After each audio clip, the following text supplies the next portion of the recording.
The theme for this year's TEDx talk is tragedy and triumph. Because a person has suffered, but has resilience, can become unstoppable.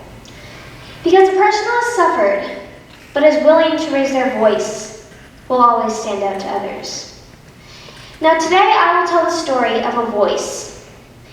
A voice in which they tried to hurt, but it became stronger. A voice in which they tried to silence, but it became louder. Today, I will tell the story of Malala Yousefzai. Malala was born in a small town in Pakistan, where women were afraid to raise their voice to an education. But since Malala was a little girl, she wasn't afraid. She wasn't afraid of the horrible threats on the radio, stopping girls from going to school. She wasn't afraid of the gunmen who lurked her neighborhood, searching for someone who did raise their voice, who did go to school. Instead, she went to school every day. She even spoke on the radio, telling girls that not going to school was wrong. But one day, on October 9, 2012, a Taliban shot Malala in the forehead, 18 inches away from the side of her left eye, through her neck, and landed on her shoulder.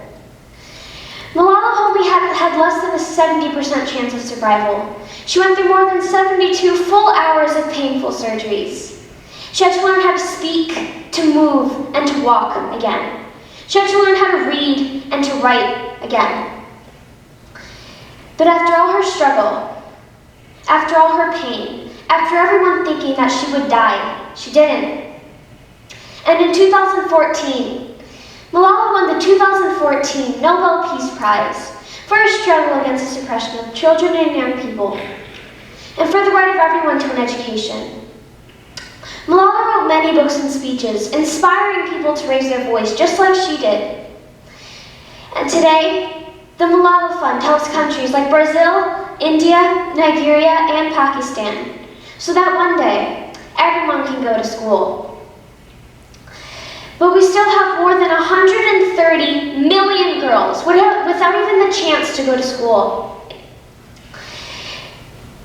Malala works hard so that one day, no matter what skin color you have, or what gender you are, or who you are, you'll be able to go to school.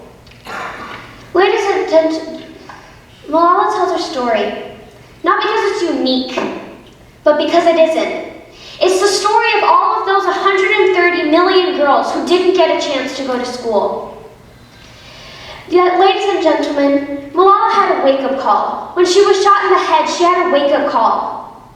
If you haven't had your wake-up call yet, then this is all of our wake-up call. This is all of our wake-up call to help those 130 million girls. This is all of our wake-up call to make the world a better place. Thank you.